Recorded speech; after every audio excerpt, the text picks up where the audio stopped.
Cheers, guys. Kick it off. Cheers, guys. Cheers. Yeah. This is all right. So welcome everybody to the Alfalfa podcast presented by Zbiotics. Ooh, first time we're saying that. Yeah. Well, you were here for last episode, so you missed the first timer. We are four entrepreneur and investor friends seeking the edge in money and meaning. We are Armand Asadi, Eric Johansson, Nick Urbani. Steven Cesaro is out today because he's sick and we didn't want his germs and bacteria spreading in our biome today. So today we are not live. This is a recorded session. We haven't done this in a long time. We haven't done this in a long time. Yeah. We've got some new camera views for everyone. And we have a special guest, which we'll get to today. But support the pod. You can subscribe on YouTube. All the links are at alfalfapod.com. And let's see. You can subscribe at streamlabs.com/alfalfapod and become a monthly subscriber and use the PayPal or the credit card checkout there. I don't think we have any announcements this week. So what are we drinking today, boys? Well, we brought the Modelo. We have two ends of the spectrum here. We have Mexican water beer in Modelo, and then what do we have there? I have a Guinness here. A Guinness. Is that a specialty of yours? You like the heavier beers? I'm a big fan of Guinness, although, kind of a misnomer that it's heavy, right? It's like Total misnomer. this is actually low cal, low Filled alcohol. with vitamins. Yeah, right, exactly. Also, like, it's superfood for Isn't sure. it like a 4 point something? Yeah, it's like 4.5. Yeah. So it's not like it's not like a bowling ball in your stomach. People like, because it's black, they're like, oh, it must be really heavy. But it's actually, the black happens because they scorch all the sugar out in the roasting process. So. Dropping alpha already. Wow. Have you been to the factory? Yeah, It's so dope. The Guinness experience so in Dublin good. is Yeah. so fun. It's so good. It's a blast. That perfect pint at the top Yes. of that view is like... It's ridiculous. Yeah, it's unbelievable. Yeah. All right, well, I think it's a good time to give a shout out to our sponsor. So our advertiser requires it to be a minimum of 60 seconds, so don't fuck it up. Episodes brought to you by Zbiotics. Go to zbiotics.com/alfalfa for 15% off of your first order. So Zbiotics is a probiotic genetically engineered to help you feel better the day after drinking. You just drink a Zbiotics before you drink, go out and drink responsibly, and then wake up the next day and get on with your life. I know that I have used it personally many times, and I find that it is incredible. Pretty much, as long as I'm responsible for how I drink, I've got a lot of stuff going on the next day, and I never fail to make that happen if I've had a Zbiotics before I drink. I guess I'll say also, to give a little bit about the science. Zbiotics breaks down a toxic metabolic byproduct of alcohol called acetaldehyde that forms initially in the gut. That acetaldehyde then goes out in your bloodstream, wreaks havoc throughout your body, and is quickly processed by your liver, but at that point, it's too late.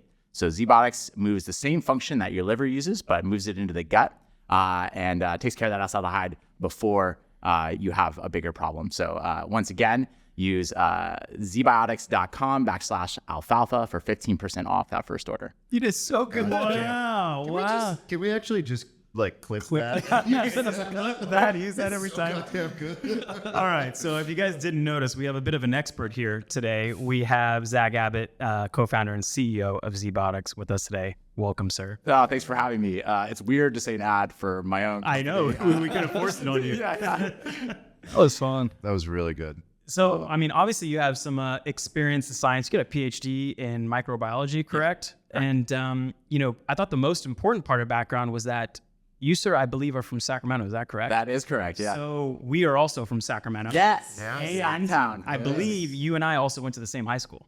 You went to Jesuit? I did go to Jesuit. Really? Yeah. Best rugby team in Western Mississippi. That's right. That's exactly right, sir. How did you know that? Best rugby team in the country when I was in the country. I kind of sold it short there. We didn't know each other.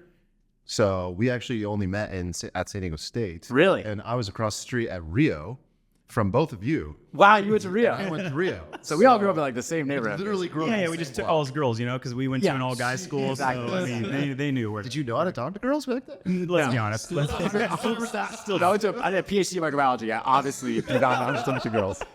Exactly. Oh, That's man. super random, though. That is crazy. Wow. I was thinking about so there's this phrase we have at Jesuit called a man for others. And your product has certainly been a man for others. It is my contribution. It is your contribution to society. Yeah. You're going to have to tell us what that means. It's exactly like it sounds. Really? You're a man for others. So Be a bud. Our high school wasn't just school. It was pretty heavily community service oriented. So as a freshman, you come in and you get this big brother who's just a senior, like some 17-year-old guy, but like he's probably talked to a few girls before, kind of show you around. You're just a little schmeagly little 8th grader, like, your hair barely growing out of your chest and your chin. And they kind of get you together with senior girls, and you kind of go in someone's backyard, and the girl, exactly. And the girls are there to be like, so what do you have questions about? And so there's a little bit of like camaraderie. Obviously, it's an all guys school, but community service too. So that's where it comes from. Also, it's a Catholic high school, Right. which values like probably like An incredible violated sports as I've gotten school, older, I'm but sure. yeah. Like the recruiting is like out of this world. The football, the rugby, everything. Yeah, I mean, our rugby team was. I was on the rugby team. And, Oh, you were? Yeah, and it was a blast to be part of that. Wait, so you went to Cal though afterwards? So did you play rugby in Cal? I was on the team. At Cal. No shit. I don't know how much I played at Cal. Dude, just to say that. Wow. So Cal is badass. Tier 1 rugby. Yeah, we're national champions in all 4 years I was there. Whoa. It's good. All right. It's really fun. I mean, really fun to be able to play rugby at that level. Zach made us take the stairs, so we get it. You're athletic. You're athletic. I mean, you get headbutted at any moment right now. Yeah, I didn't realize what I was getting into. Exactly. You guys are down to play later, right? Wait, what? All right, Zach. So let's talk about the product first. We want to talk about the business. We want to talk about non-GMO stuff later and really dive into that. But let's talk hangovers. So can you maybe just describe us, since you're the expert, like why do we get hangovers? How does it work when we start drinking this Modelo? What's going on in our body? And just kind of walk us through it step by step. And then we've got a bunch of questions for you afterwards. Yeah, absolutely. So a hangover is it's interesting. I learned a lot about this, kind of digging into the biology there. And it's a really complicated term. It ends up incorporating it's a very multifaceted kind of situation, which, it seems like it'd be really simple. It's just like you drink and you feel like crap the next day. But turns out there's a lot of stuff going on in there. And in large part, though, the two major components of it are really like the effects of the alcohol itself, so like the ethanol, and then the effects of this metabolic byproduct of alcohol called acetaldehyde. And so both of these molecules kind of contribute to different things that together kind of paint most of the picture. There's some other fringe things around like congeners and things like that, but for the most part, that's what's important. And so when you drink, most of the alcohol gets absorbed pretty quickly into your bloodstream, circulates out your body, has the effects that it has, and then it makes its way to your liver, where it's broken down pretty quickly, pretty efficiently by your liver in two stages, from alcohol to acetaldehyde, and then from acetaldehyde to acetate, using two different enzymes. And so the liver's good at both of them, and so most of the alcohol goes quickly to acetate, which is essentially vinegar. It's innocuous. Yeah, so there's a question in the Discord about that. Someone wanted to know, the byproduct of breaking down the acetaldehyde. Right. Is that toxic at all? No. So acetate is essentially vinegar, and you're dealing with relatively, actually it's a short chain fatty acid, which is good for the microbiome, and it's an anti-inflammatory molecule. So I mean, at this point in the story, I mean, a lot more metabolism happens after after acetate, generally speaking. But from that point on, the detoxification of alcohol is done. And then, there are many metabolic pathways that acetate. But benign from there on out, right? Exactly. Okay. And all kinds of different stuff can happen from there, but not an issue anymore at that point. So while that alcohol is circulating throughout your body, in addition to kind of having the intoxication effects, it also affects the way your muscles store sugar, and the way your body responds to sugar, and it inhibits hormones related to hunger and satiation. And so those drunken munchies are in part because your body literally thinks you're starving because alcohol is sort of monkeyed up the works on how the hormones that regulate hunger and satiation, which is pretty interesting.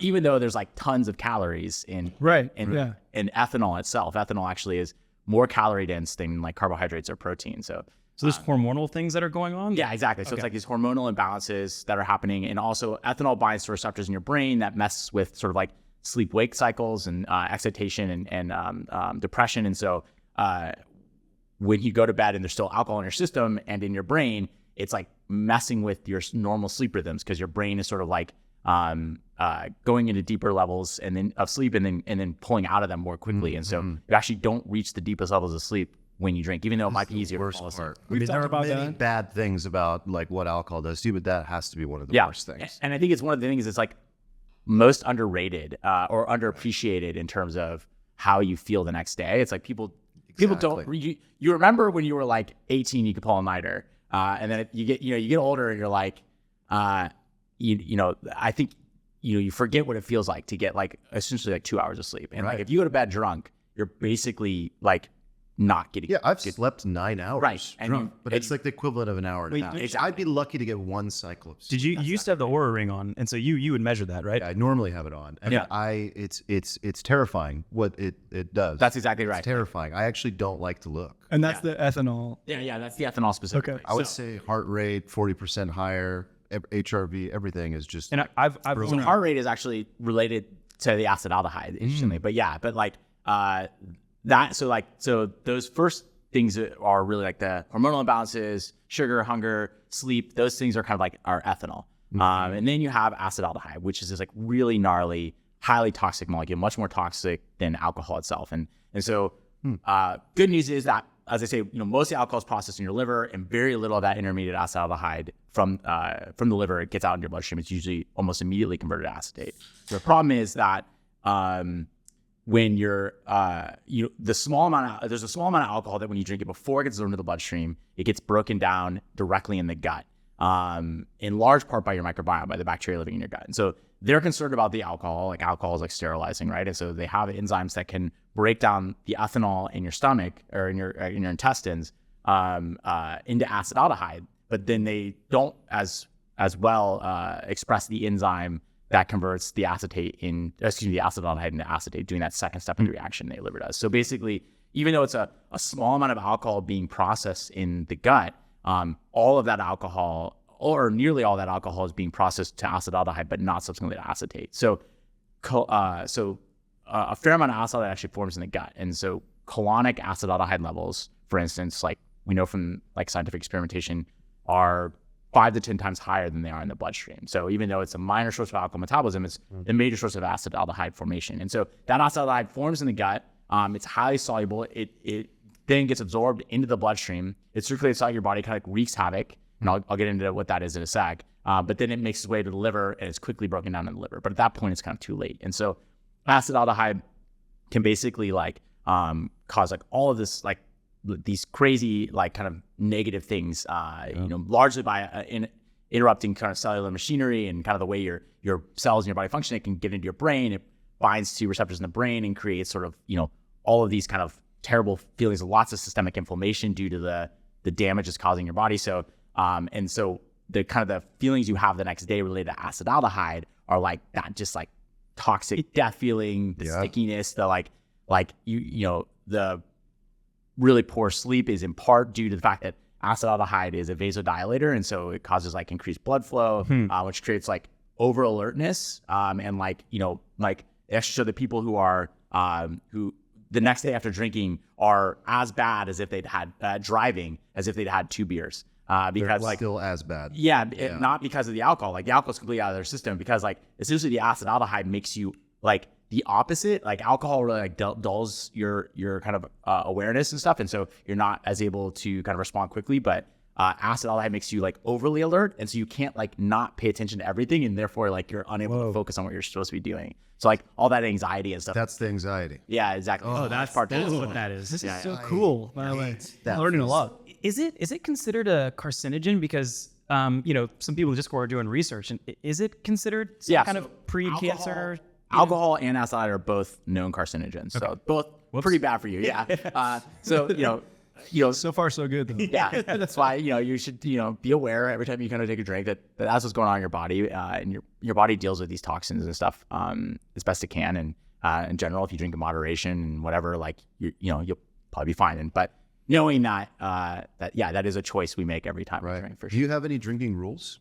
For myself personally? Yeah, I mean it's kind of like one of these once you know too much, but yeah, I mean, generally speaking, the big things are, like the number one things that we talked about before was sleep, right? So Zbiotics helps with the acetaldehyde, but we don't help with the sleep, which is alcohol related. And so I always try to stop drinking earlier. So like front load my drinks 4 hours before. last drink? At least 2 to 3. So like basically like the average person metabolizes about a drink every hour to 2 hours, depending on the person. And so if you're drinking, say, a drink every hour and a half, and you stop your last drink 2 hours before you go to bed, then you're probably going to go to bed sober in terms of the amount of alcohol. I think this is the real alpha here. Yeah. And that, like, makes that's a huge critical. difference. Exactly.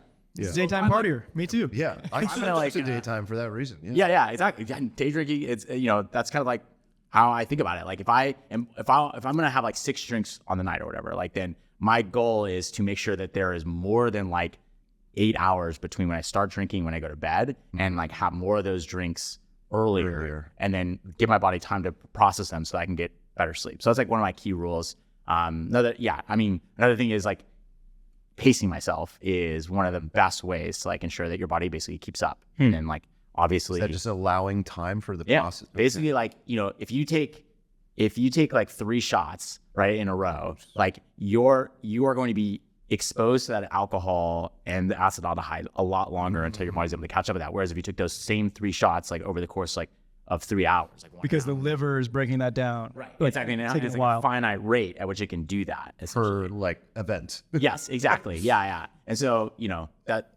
that's like really important is if you, in terms of you want to feel better the next day, right? Like obviously, like if you're trying to get drunk, right? Like pacing yourself and like all that, like it's not gonna work as well. So you kind of have to decide what your goal is. But like if I'm going out drinking and I'm like, look, I got stuff to do tomorrow, I want to make my morning workout. Like that's absolutely the rules I have. Like make sure plenty of time to metabolize before going to sleep, spacing out my drinks and all that kind of stuff. Any types of alcohol you stay away from or prefer?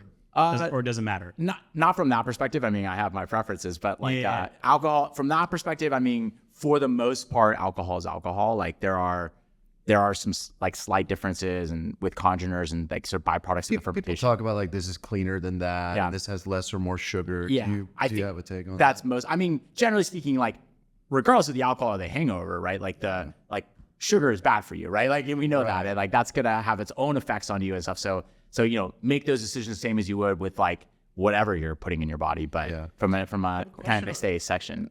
On the science, your perspective on this is different. It's unique, and I think that you are you are pioneering the science here, and I think that's really important for people to understand. Like, no, seriously, like credit is due, and there's a lot of other generalist scientists out there that are saying something very different from you. They're very focused on dehydration. Yeah, and this question of dehydration versus everything you're talking about. What's going on there? Yeah, I glad you brought that up. Every supplement that they recommend for us is generally something to mitigate that or to help hydrate you better. replenish that. But to your point, it's far too late. Like you're already kind of fucked by the time you are trying to rehydrate or take some supplements. Well, and not to mention that, and that will work well. Yeah, I think that like first and foremost, like I think we all secretly know that that's like that's all bullshit, right? My wife's still. Like, we all have to know that, right? Because like obviously like we all if felt like crap the next day, it's like drinking. Like if it was all dehydration, right? Like then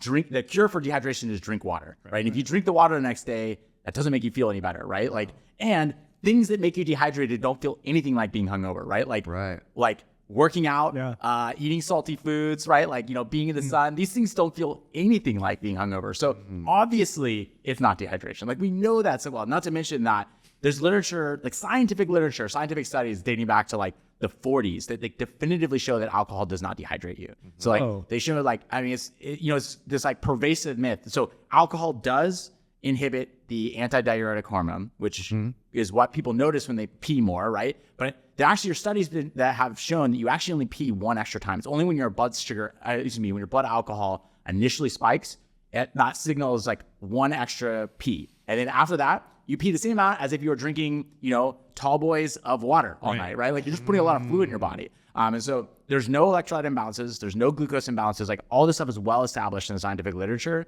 but that doesn't do well for marketing. Well, they just don't have a better answer. Right. So and so then we just keep hammering that home. And like the pervasive kind of myth of like, like, look, you pee more, like alcohol dehydrates you. So like we'll fix it for you. And that's the problem. And it's like very clearly not. I mean, I often joke that like, look, it's 6,000 years of human history that people have been intentionally consuming alcohol. No one's ever tried to drink water before. Yeah, exactly. Like, or like, like these like vitamins and like magical roots and stuff. It's like, we would have found that like before 2016 or whatever. Like obviously this is a more complicated problem than like, milk thistle, right? Like, Okay, that's what I was only gonna bring up too. Yeah. Like, Hold on. So I want to ask you about the water, because like one strategy when you're drinking is to like mix in a water in between your beverages. In your estimation, then does that only serve to like, give more time for the liver to process the ethanol? Exactly. So not a bad practice by any means. Like, I'm not here to say don't drink water. Like, that's still good for you, but you're not treating dehydration in that scenario, right? Like, it's good because it helps you pace. It helps keep your blood volume higher, so that if you're dehydrated, then your blood alcohol by definition is like you're more concentrated.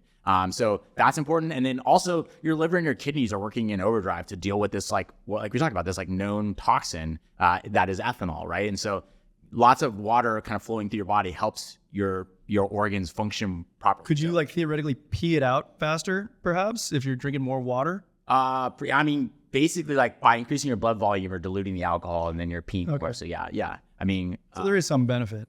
certainly. And like, so hydration is a good step. It is not helping you with the hangover the next day. yeah, so like the brand name Liquid IV comes to mind, Right. Because like it implies that like you're gonna get the same benefits, Right. like curing your hangovers, like when IV. you're taking an IV and Totally. some medicine and stuff like that. Right. So you have to compete against that. Totally. I mean, and that's fine. Like, the good news is that these companies are not like, the vast majority of people who drink alcohol don't take up any product.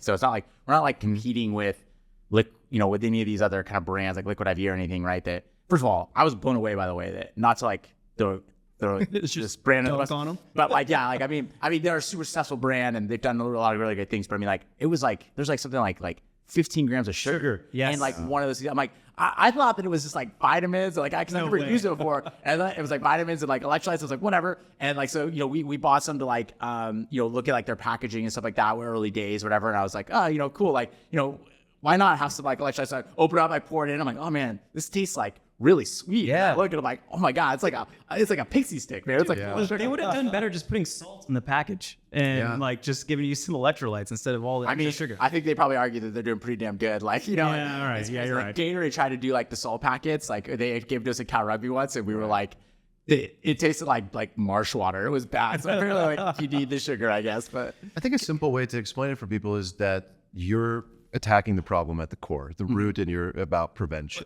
I mean, basically, fundamentally, to your point earlier, until Zbiotics came out, nobody had ever decoupled gut acetaldehyde from the rest of the things you're dealing with, the blood alcohol, the liver acetaldehyde, any of that. Like, right, we were the first to specifically deal with that, and right. So we had a lot of data to support a strong hypothesis that would be beneficial, but nobody had ever. There's no data out there before to show that would work because nobody had ever taken this approach before. So we went in kind of, like, basically like, hey, I think this is going to work, but let's find out. And so we were, obviously we built the product, we did a lot of testing before we launched the product. And so when we walked away, or when we decided that we were going to kind of bring the world's first ever genetically engineered probiotic to market, go through the trouble to do that and not scoop vitamins in a bottle and like supplement on it, which would have been a lot easier. It's like, it should work, or why would we bother, right? If it doesn't work, there's all kinds of placebos that we could put into a bottle for a lot easier. So we were really passionate about making something, like, the whole goal here, I'm sure we'll get into this later, is that like this technology is really important, and genetically engineered probiotics are really like the next opportunity, I think, in improving healthy people's health. And so this was meant as sort of a proof of concept for what we could do with genetically engineered probiotics. And so if we're using that as a way to prove to people that the product works, then we should definitely make sure that it actually works. Right. So that was really important to us from the beginning. Yeah, so I have two more science questions to. And I have one too. Oh, you have one, yeah? Because like you're so fun. You're schooling us, so we want to scratch the itch here a little bit.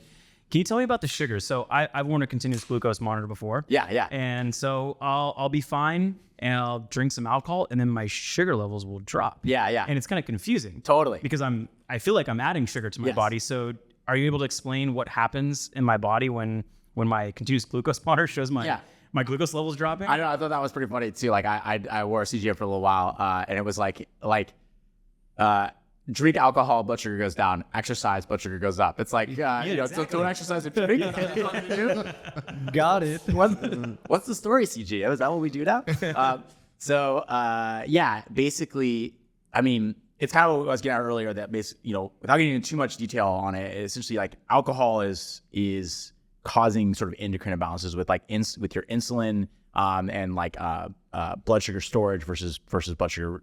And so there is, like, I believe, and this is not my area of expertise, I'm not an endocrinologist, but like there is mixed data, and there's not really sure yet about there's correlative indications that alcohol is not good for diabetes, even if it does reduce your blood sugar. Okay. But that being said, I mean, like, truth is that like there isn't definitive evidence on that, so like it's unknown, or I should say that there's data in both directions. So I mean, it definitely has like a negative effect on many aspects of your health, and it definitely changes the way your body navigates and deals with both blood sugar and insulin, which are both really important for metabolic health, and it essentially like messes with this kind of scales that your body's normally. Because like the next day I'll notice like what your fasting glucose is 10, 15, 20 points higher. And I didn't eat anything. Right. Didn't eat any like, exogenous sugar, but it's just level acetaldehyde and inflammation too, right? Like that's not just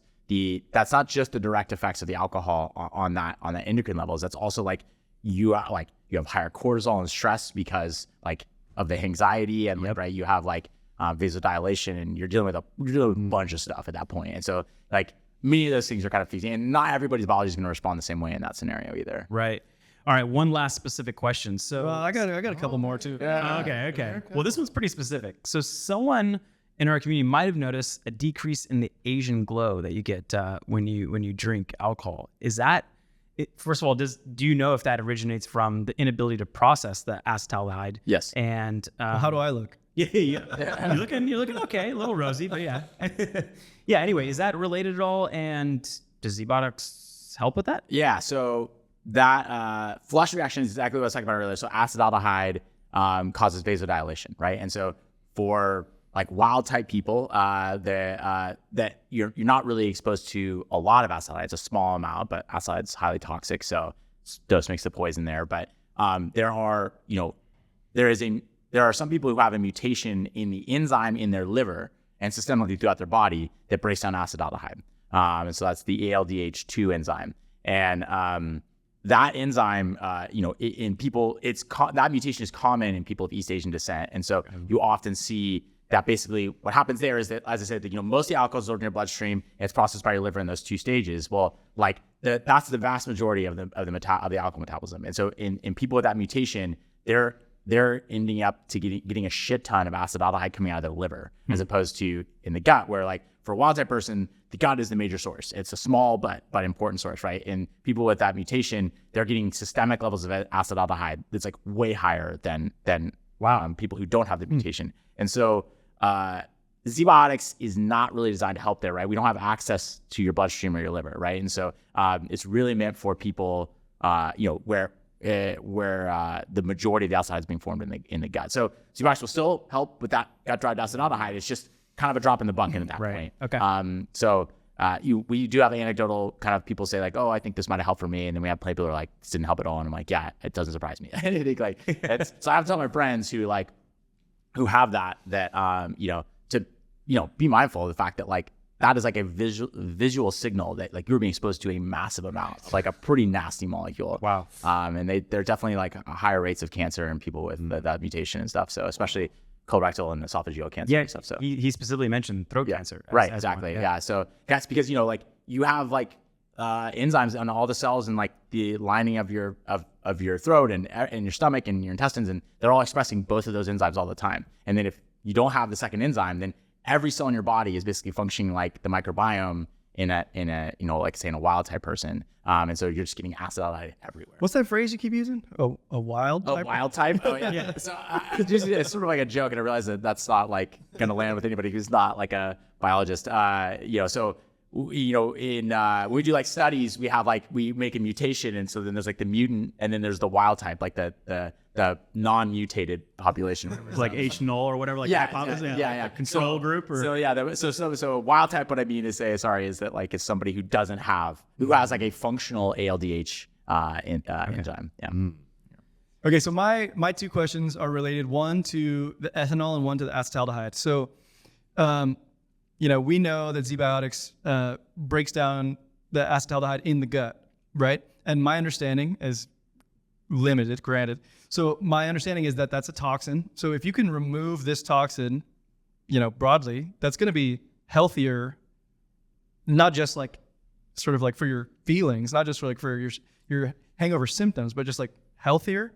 Is that? Yeah. So that's kind of like, I don't want to put you on a. Yeah, we definitely don't know that, right? So like we can't that's, that would require like sort of like longitudinal population studies for us to establish anything like that. So we have no idea whether or not for all intents and purposes, what we do know is that it definitely does not make alcohol any safer or less damaging, right? Like in any way. And we know that for a fact. The ethanol. Yes. And also like the amount of acetaldehyde that we're breaking down is, while it's very important for the way you feel the next day, this is not like, there is no data to suggest that is important in any way to your health. And you haven't studied it though either. No, I mean, it'd be extremely hard to do that, right? We're not a drug company. We'd have to establish, like I say, like longitudinal studies, right, of people who are drinking with and without the product over, because these are health effects that would happen over like cumulatively over years, right? And so we'd have to sort of like study that over time. So we have no data to suggest that that's true in any way. And you're not making that claim, but I'm going to take it as such. I wouldn't, honestly. Genuinely, okay, so my second question is about the ethanol. So like a lot of people have their own little drinking routines, like before they go to bed or whatever. Is there anything you can do to the ethanol? Like if you take activated charcoal, something that I do, is there anything you can do to like mute the ethanol component? So there are a lot of stuff out there that we I think don't have strong hypotheses, but we can't really say one way or the other. Activated charcoal is interesting in that there's actually data to show that it's complete bullshit. So like, I would definitely, like, if there's one thing I can guarantee you to not waste your money on, it, there's actually been studies that show that like it is definitely like does not help. Like the quantity, you'd have to eat like 2 kilograms or something. I think they like worked it out. They have to eat like 2 kilograms of activated charcoal to actually like effectively absorb like is it insane amount? So like the 2 little charcoal pills is like I feel like the whole purpose was like in emergency situations where you needed it. They fill your like full. That's right. They don't drop 2 little pills down your throat. No. Someone got the fun idea to put it in a capsule. Right. But it's sort of like a spurious kind of extrapolation that like if a lot works for somebody with alcohol poisoning, a little will work for me because So there, in terms of the alcohol itself, so it's a good question, and I think that there is a reasonable hypothesis, although the data is not there yet, that there's an ingredient that's in some products called DHM, so dihydromycin, which is like, or some people call it like Oriental raisin tree extract or whatever. So it can bind to the same receptors in your brain as alcohol can. And so there's a reasonable hypothesis that it could theoretically competitively work against alcohol's effects on your brain while you're sleeping, right? So the alcohol binding the receptors in your brain causes poor sleep. It's a reasonable hypothesis that maybe if you had DHM at the end of the night, it could like kind of interfere. How do we get that? Oriental raisin tree? Why has no one told me about this? So a lot of the hangover products that are out there right now have DHM. They have it. Yeah. Okay. You can buy it pure on like. Yeah, you can buy just DHM on Amazon and stuff like that. And so I think that, like I say, there isn't data to say that actually can help you to sleep. I think it'd be if you've got a Whoop or something, That's all I ever took until I discovered Zbiotics. Right. And I don't know, did it help? Like, I think what I feel the next day is everything else we've talked about. Like helping with some of the effects of the alcohol is nice, but it was almost indistinguishable. Right. At least anecdotally. Like just being able to express like, how did I feel? And that's exactly what, what we were going, that was the thing, right? Like, these effects of alcohol are important, but like they're dealable, right? Like the breakfast, right? Like some caffeine, right? Like, whatever, you can handle that stuff. Like that misery and like a toxic death, systemic inflammation, that stuff, that's the lingering stuff that we really wanted to deal with. So we felt like acid was the more important thing to focus on. We also didn't want to mess with your body's ability to metabolize the alcohol, right? Like people drink for the reasons they drink. If you're just kind of working against the, like you putting in the alcohol and then taking the alcohol out, like chemically, it's like, just drink less. Like if you don't want like that effect in whatever. So I think that that was, it got a little dicier for us on that front. We can transition. Yeah, we could be on this but forever. Can I get one more question not related to alcohol at all? Yeah. Because like it seems like you might have an opinion on this. Do you have any opinion Probably. on these GLP-1 drugs at all? So I like love this question. Ozempic and things like that. I mean, I thought I'm so like definitely dabbling into You territory. guys see Walmart's food yeah. has dropped. Their sales have dropped because of Ozempic. No. fuck Yeah, no. they're That's- saying that that's not. They're that's not saying that there's going to be like even a 1%. it's a huge story. A 1% decrease in food consumption is going to be massive on the They're global impact. Yeah. Wow. Yeah. Came out today. People aren't buying as much candy and chips, man. Yeah. I mean, so I find it to be, again, so to full disclaimer, I mean, we're getting definitely the area that I am not an expert at, but That's okay. We all do this all the yeah. time. Instead of being a bar Welcome to shooter. podcast. Amazing. So, yeah, I think that it's fascinating. I think one of the most interesting things about it, right, is that like it allows people to lose weight by just making them less hungry. Like it really is as simple as that, which I never would have believed, right? Like I would have thought like, I mean, surely like people like eating less, like would, like that wouldn't work. But, cause I just, I would assume that you still like, you'd still have like the urge to eat even if you weren't hungry or whatever, but like it, I was talking to like an uncle who basically was on one of these drugs, and it was just like he was like annoyed by it. He was like, "Yeah, I go to the buffet and I can't get my money's worth." He was like, "No, he's lost like 50 pounds," and I'm like, "Dude, like this, like you're gonna live longer, man." Like, and he's annoyed, like, like so. Trigger symbol NVO, by the way. What's that one? That's the maker of Ozempic. Oh, NVO. Yeah. I like a little basket of GLP-1. There's Eli Lilly has a good one. Are you aware of it? Like, there's always going to be like a trade-off with these things. Like, and it seems like it does mess with your hormones. So, are you aware of any like, trade-offs with them at all? I'm not aware of anything. I mean, it wouldn't surprise me. Like there's nothing's free. Yeah, like exactly. So, and that's one of these at Zbiotics we talk about that a lot. It's like, right? It's like this is like our products. Like it's not a get out of jail free card. You still have to be responsible. Like anything that's like easy is a hard sell. I think so. I'll be interested to see what happens. I mean, so far, I mean, if it's really just causing you to dampen your hunger, like, I mean, like that feels pretty safe.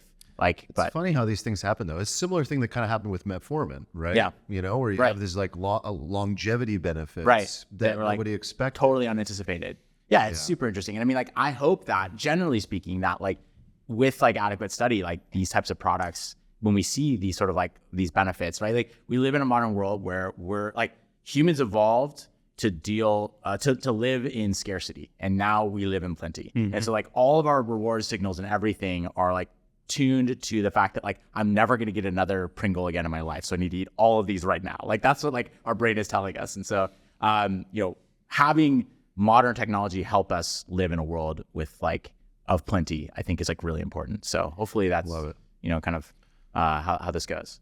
So I want to dive into the business now. Like we're all entrepreneurs in our own right. So Eric runs a wealth management company. Armand is in Techstars, has an AI startup. I have an e-commerce company.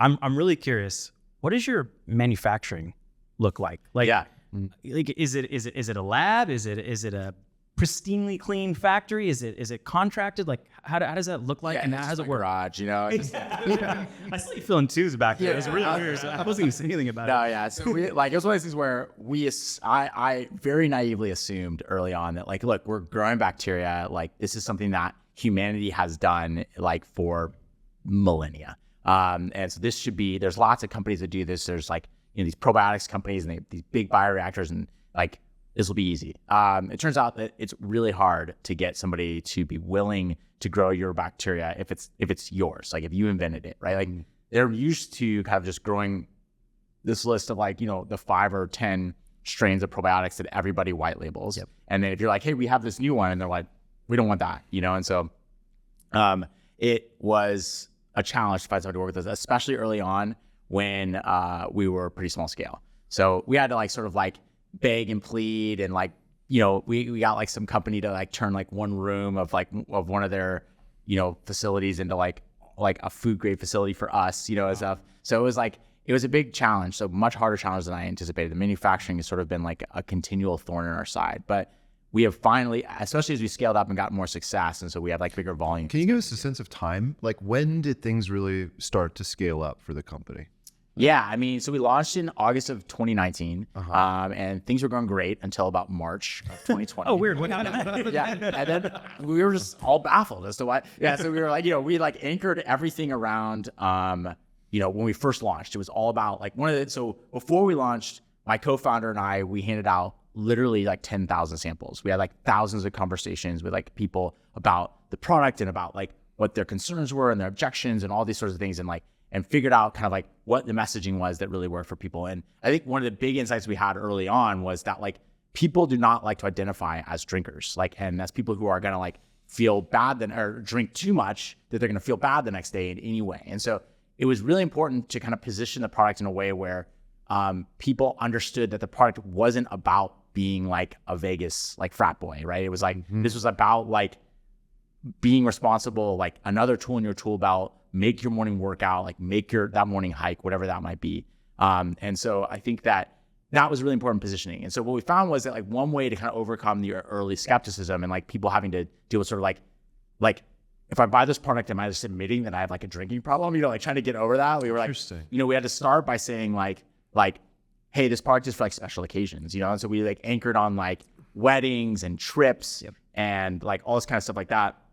And then of course, March 20th, like everything, all of those things stopped, right? Like there were no more weddings and there was no more travel and there was no more like big happy hours and stuff like that, right? People just sat at home and drank instead. Yeah, right. Well, and that's what we learned was that like while like those so obviously all of our marketing and stuff, like we had these ads of people like cheersing and stuff and being together, and like it was social, it was all about being together, and Zbiotics was like part of that, and none of that made sense anymore. And so we had to like kind of figure out like what we were going to do, like how we were going to kind of adjust.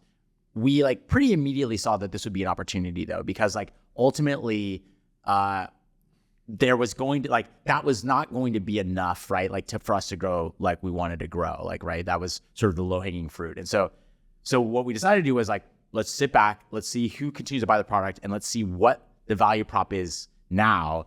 And that's going to be a much more resilient value prop, right? And so that's exactly what we saw. So we were growing great for the first like 5 or 6 months, and then growth stopped. We stopped all advertising and customer acquisition. There's no point like shouting into the wind. But what was interesting was that we just saw like our sales like plateaued. They didn't go down, and so we were still making like the same amount of money roughly every month, like 40,000-50,000 a month at that time. It's kind of just after we launched, and we were like, okay, like who are these people who keep coming back and buying more, and who are these new people? And so we just reaching out literally on the phone, talking to people, and we saw that like it was exactly that. It was like people who were like, hey, I spit a bottle of wine with my significant other, and like COVID, I'm like, building up all these new health routines. Like I'm going to go work out in my garage in the morning or whatever. I'm going to go for a run or whatever it is.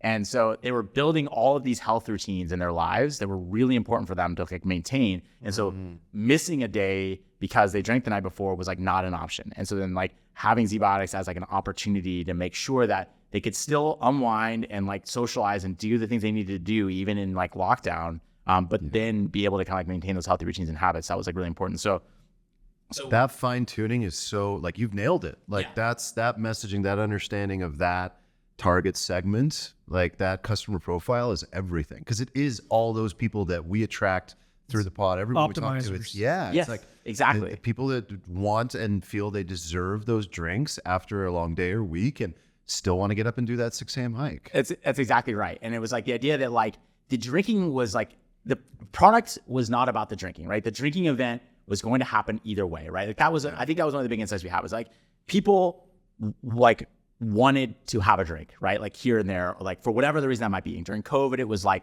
unwinding, it was like connecting with people, through Zoom or whatever. And then like afterwards, now it's like, like going out with your friends after work or whatever that might be. Like those things were inevitable. They were just going to happen for people. And so what people really associated with was like, what are the impacts or consequences of that the next day, like on my healthy routines and habits? And like, how do I continue to be a healthy, responsible person, even with these sort of like normal social adult interactions? And so that's kind of what we tailored towards. And so our manufacturer pulled out on us in COVID. They basically were like, hey, we're going to we're going to use this facility to do new projects related to like infectious disease and COVID and stuff. And so we're like, great, that's good for humanity. That sucks for us. So we like basically pulled out like, all of our advertising and everything and really tried to stretch our existing inventory for our current customers until we could get a new manufacturer on board. So we finally got somebody else on board in April of the next year, in April of 2021, turned things back on, like immediately sold out. Like, and then, managed to get another stockpile up and like turn back on again in May. And since May of 2021, it's been like, exponential growth for the last 2.5 years, basically. Like, man, can you get me into that mode of where you don't have a manufacturer? Yeah. And you have employees. Yeah. Like, things got to keep running. Totally. So what was that time like when you're like, we need to find a manufacturer? Yeah. Were you like Googling everyone, cold call everyone? Like, Totally. And what was the negotiations? Like, what got it over the hump in order to get convinced that one manufacturer, like, fine, we'll do it? It was crazy. It was that was a fun time. So I mean, we're still at that point a really small company. I think there was like 5 or 6 of us, right? And so it was like all hands on deck here. Like, we're trying to parallel path. Like, look, we need like marketing to be ready for when we turn back on. So like, we're doing all this customer discovery and like, kind of tweaking the brand and the messaging and stuff like that. Trying to give them stuff to do while you don't have products. Basically, and like, can we use this time effectively? We hired a head of growth, and it was basically like, hey, welcome to the team. We're not growing right now, so she was pretty cool about that. But so we had to figure all this out. So it was crazy. We literally were on the phone with, I'm not exaggerating, hundreds of manufacturers all over the world until we could find somebody who was willing to kind of work with us. And we finally found this company. So we did 2 things. We were parallel pathing like many different options, just try to get something going. So one thing is we found this company in the Netherlands. And so they were pretty like expensive, but we were like, hey, like they're willing to do it. Let's go with them. And so with manufacturing, and I'm talking specifically about like growing the bacteria. And so we grow up the bacteria in these big bioreactors, and then we purify out the bacteria and turn them into a powder, and then we ship that over to a bottler who then like formulates it and puts it in a bottle and everything like that. And so the bottler we still had. It was the probiotic manufacturer. And so this company in the Netherlands was like pretty expensive, and this industry does not move quickly. Like, you have to do like multiple scale up runs and everything, and so it takes like 9 to 12 months at least. Ooh. Yeah, it's brutal. Luckily, we kind of already started this process, and so we were able to kind of like move it a little bit more quickly, but we weren't going to get product until we knew like May. And so in the meantime, we had like a small startup that literally had, so we were talking, these bioreactors we were at this time we were talking about was like 500 liters, 1,000, 2,000 liters, something like that. We were talking to a startup in the Bay Area that was doing like, had a 30 liter bioreactor. So this is like, talking about the jug of water that's in my office? I mean, basically, okay. Yeah, like it's like, 30 liters. I mean, like whatever that is, it's like 7 or 8 gallons, right, of water. Yeah. So like, this is like a small, like, and they're like, and so they literally like, they're like, hey, let's do it. So they build like, they have this like space, and it's like a warehouse, and they like build a glass, like walled, like temporary setup. They get it certified with the FDA. They get it all clean roomed with like positive airflow and everything. And so they literally like make a room for their like this little like 30 liter bioreactor. And then it's not like, that's nearly enough to make enough doses for us. So they had to do 10 runs in a row and combine all of the material to get like one batch for us. And so they did that, and they managed to, and so they got that done in like March, and then we launched that material in April and sold it out in 2 weeks. So you went with the startup? Yeah, we did. I'm first. And we were trying to buy time until the bigger company was able to get on board. And so they sold out super quick, but they gave us like a month of sales. And then the bigger company in the Netherlands ended up like, then their batch came through, and that's what we launched with again in May.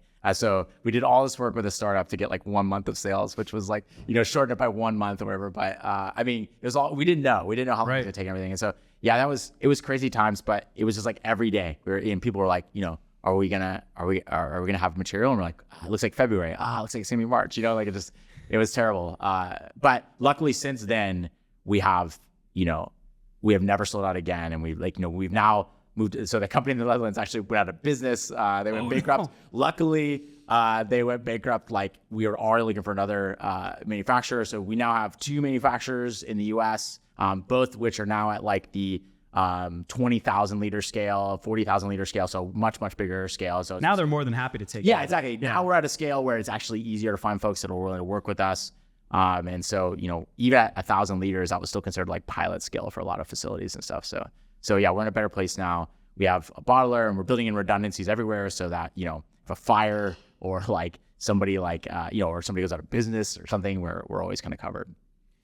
So Zach, one of the things I'm always fascinated by is the journey that various startups take to achieve product market fit. And in particular, you're a physical product, it's consumable. You began with developing a technology, if I can call it that. Yeah, you definitely absolutely. can. Yeah. And then said, I now need to find a customer for this. Right. And I need to fit it in. And if I'm not mistaken, you did YC in 2018? Yeah. 2018? Right. Yeah. So you go through this process, you launch After Y Combinator, you go through everything you just told us.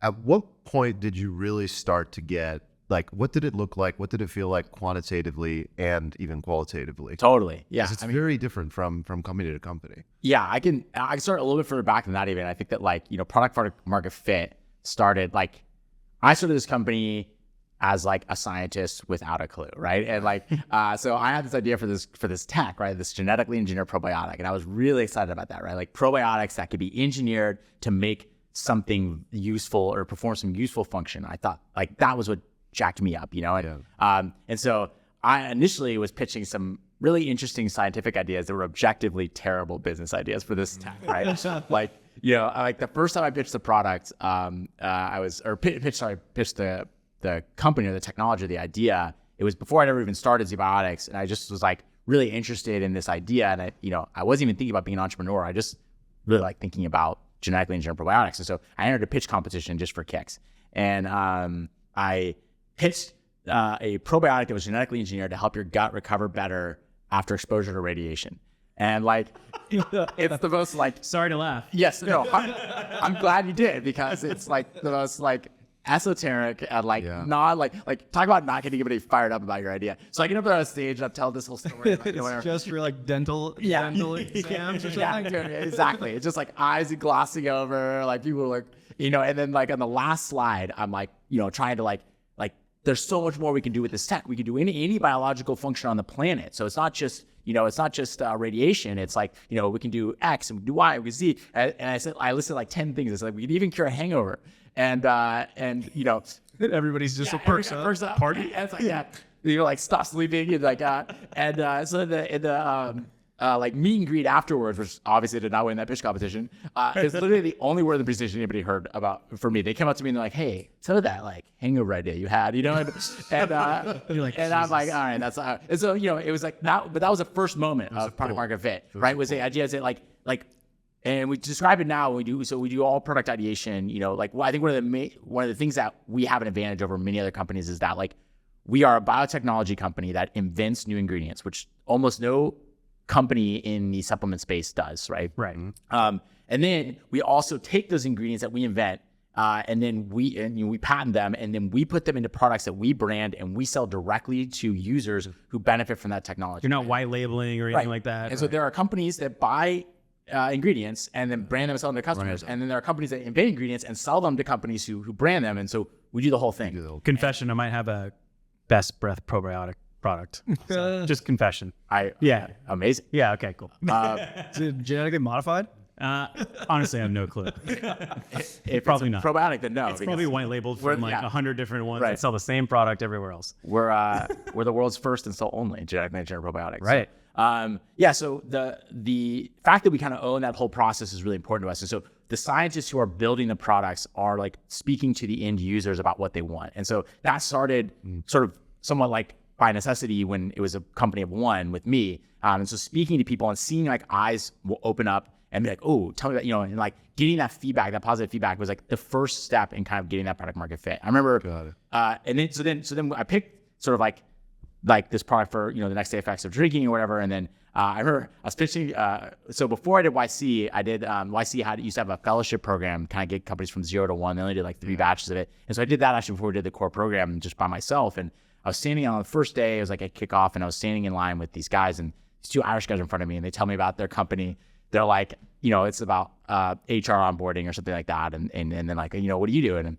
And I'm giving them the whole science pitch, like, yeah, so I take this probiotic and I make a constitutive and robust expression of this protein. And like, again, eyes doesn't work because I'm a scientist. I'm pitching it like a scientist. And then at the end, I'm like, and so the first application of this is a probiotic that, makes you feel better after drinking. And they go, fuck, man. I would need that now.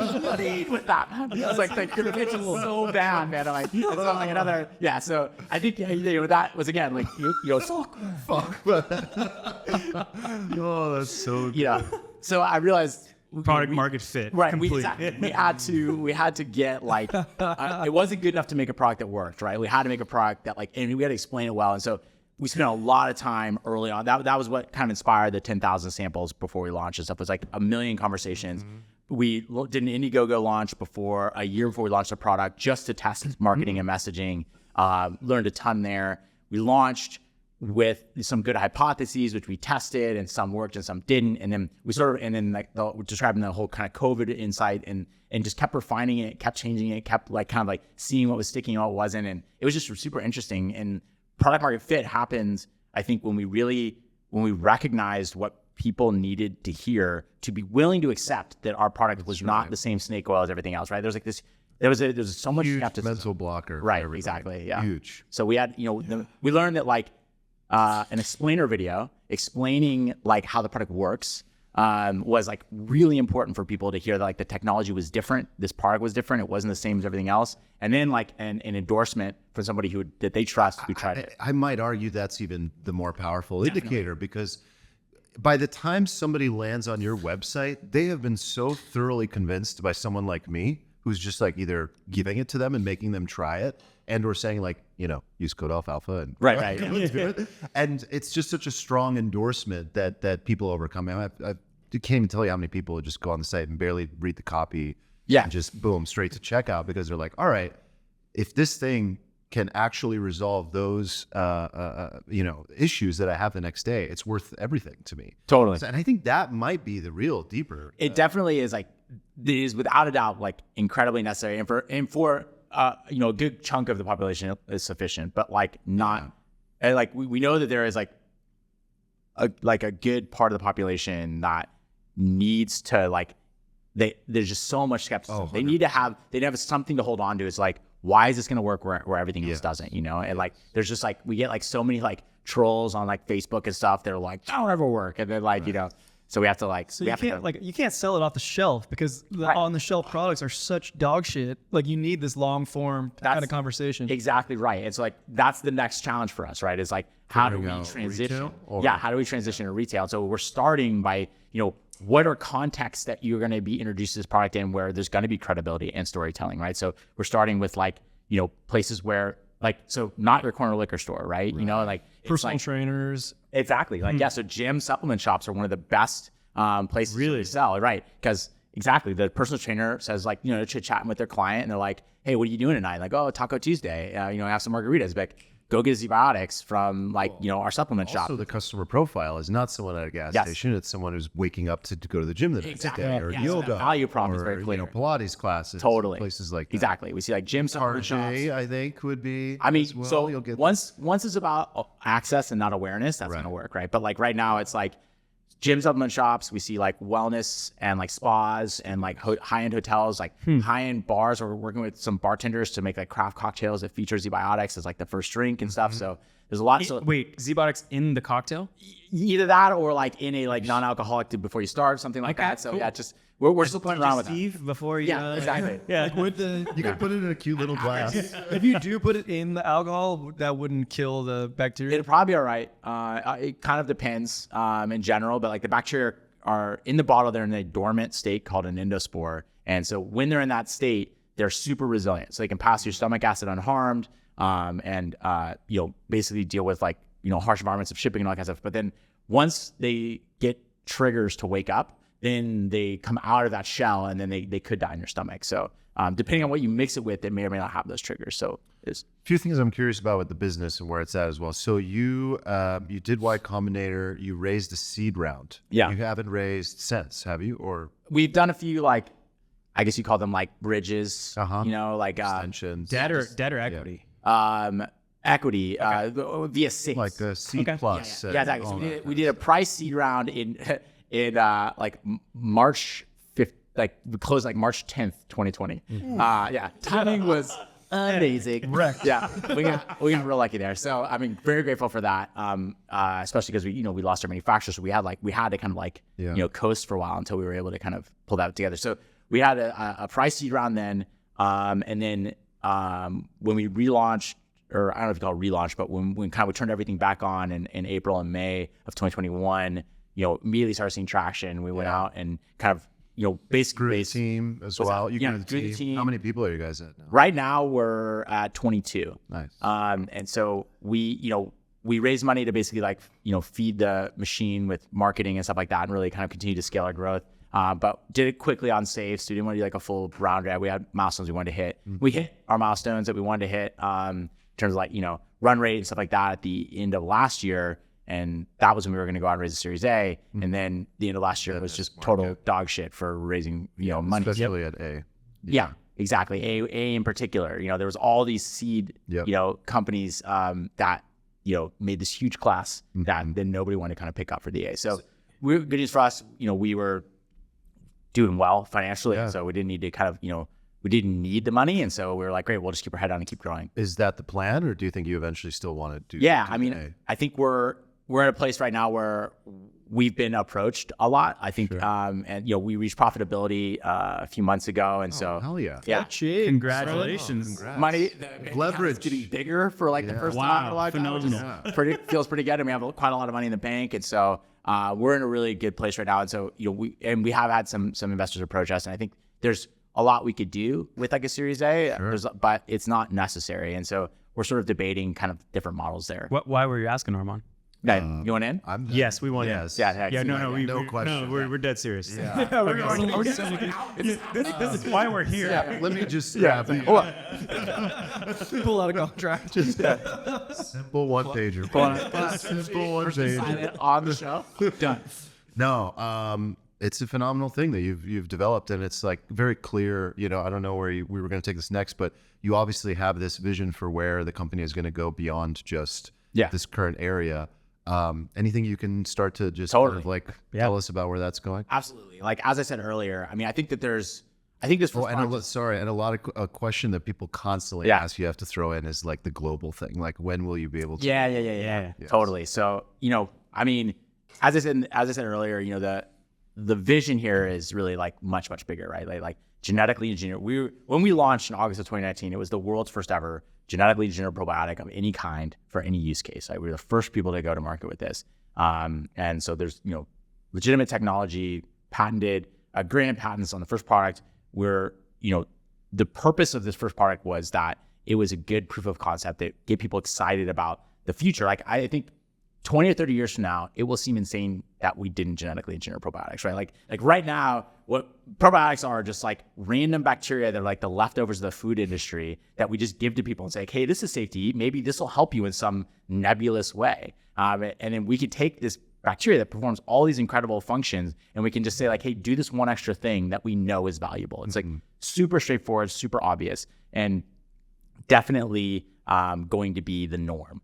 So our vision is building that category, right, of genetically engineered probiotics that do amazing, unique things that, like, with our first product, 6,000 years of human history couldn't solve it. And then, but with biotechnology, we can make this real. And so every product we want to build is all about kind of like the idea that you walk into that grocery store and there's a section of genetically engineered probiotics that people are excited about because they work, they have like clear benefits, like, they're just way more valuable and way more effective. So I think like that's what we're trying to build. And so the first product has this very nice visceral readout of efficacy. People understand the problem. It was a great place to start.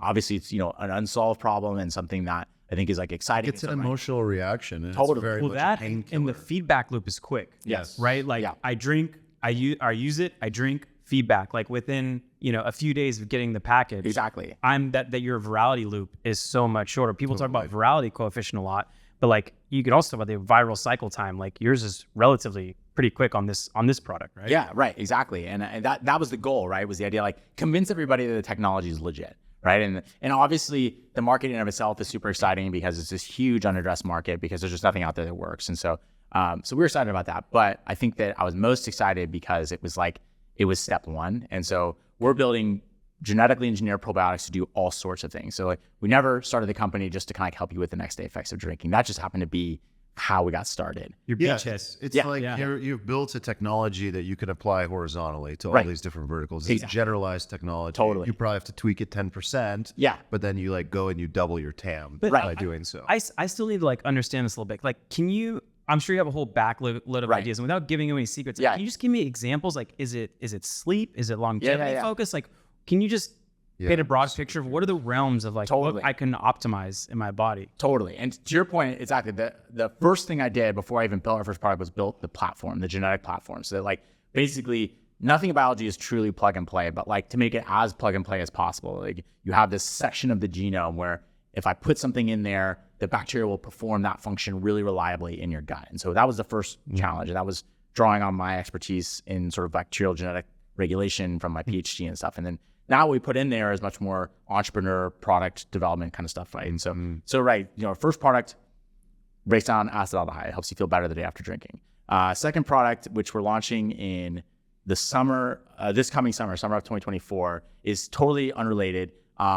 It's still a genetically engineered probiotic, but now it sort of helps with, it's focused on sort of like gut health and the microbiome, totally different product. And to your point, about like TAM, right? Like the idea that we're targeting a whole, like the goal is that each product expands the addressable market, like the number of people who are interested. But because we've worked really hard with this first product to say like this product is for healthy, responsible people who invest in their health and their well-being, we also believe that each product will increase the LTV of every customer, right? Like for sure it will. You love our first 100%. product. You've used that these events and occasions. Now we have the second product, which is good for gut health. And so like you should, and people will be really excited about that. And so then, we're looking at products exactly related to sleep. I think that like sleep in particular is one where it's a massively misunderstood category, right? Like everybody's trying to give you like better quality sleep, more sleep, help you fall asleep faster. And those things are super important. But like, I think the Zbiotics way of thinking is like, what happens when it's inevitable that you can't, right? Like same thing with drinking alcohol, right? Like the idea like, it would be great if everybody just decided to like rule out alcohol as a thing, right? But like we use that as like a normal part of our social adult interactions. And so like Zbiotics is there to be like, okay, if you're making responsible choices about this, like it doesn't have to be all or nothing, right? And so I think the same thing is true with sleep, right? Like there are times when good sleep is just not feasible. Like you're traveling, you've got like a project you're working on late, like you're having trouble fall asleep because you're anxious or whatever. Like, would this be more sleep onset or more like?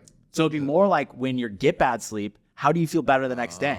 Like, like I guess sort of like sleep hangover. Like I'm gonna be like up all night because I'm working. Right, exactly. Or like, hey, I'm Take my money, sir. Literally, please. Flying to, I'm flying to, Japan, and so like I'd be like, she's gonna be off for weeks or you days. Hook me up with a jet lag one. Yeah. So man, the idea there, or like, the idea around like, there are so many things like that, right? Like these foods that we eat that we really like that maybe don't make us feel great. Like even if they're not like actually, I can't eat anything with milk or cheese or anything. Right, just right. Done for. Yeah, right. But he does do it from time to time. But I'll do it anyway, right? Like and like so helping us deal with like different foods, like, and then there's stuff that like the unavoidable stuff, right? Like toxins in the air and our water, right? That like we just breathe and drink every day because we have to, right? And like there are byproducts there, or there are things like microplastics, all kinds of stuff, right? That like we know aren't good for us, that like are essentially unavoidable, right? And then like like heavy metals in fish, like all kinds of stuff like this that we can build to basically like, if you are a person who's like willing to invest in your health and is aware of the fact that like there's not enough time in the day to live a perfect day, right? Like you have to go out on that like sales dinner or whatever. You have to like work a little later than you would normally, and like, but you still want to spend time with your kids. Like there are so many parts of your day that aren't perfect, that are just part of like being a human in like 2023, and there are so many products we can build. Can I ask you something? Because you brought up that you're focused on sort of the microbiome and like the gut health, right? So a couple of years ago, a friend of mine who's like interested in holistic health, he told me about this, and he's like, yeah, you got to eat some fermented foods. So you put me on like yogurt, kefir, kimchi, whatever. Now I'm like making my own sauerkraut and kimchi at home. And I still don't even know whether this is fact or fiction. Like, I don't even know what the hell it is, but I just know it to be sort of like, quote unquote, healthy and good for me. Like you talked at length about why, like how like the reactions happening with alcohol. Like what's going on with like probiotics broadly? Yeah. So I'll say first that like my disclaimer before I start this is that like if you are taking something like, for your gut, and you like it and it makes you feel better, then like continue to do that, right? Like that's fine. That's a benefit in its own right. Like just having some sort of positive control over your life and your gut is a good thing. That being said, like, so you have probiotics, which are live bacteria that you can eat, and supposedly could potentially have some sort of benefit on the microbiome, right? Then you have prebiotics, which are basically the food that feeds the bacteria in your gut. And then there's something probably even the least well known is postbiotics. And postbiotics are basically like the outputs of bacteria and microbes generally that live in your gut. And so like these like molecules or chemicals, like byproducts of like their kind of metabolism in your gut. And so so first thing I'll say here is that like of the three, probiotics is the least likely to be beneficial. I think that the hypothesis are the least biggest market. I know.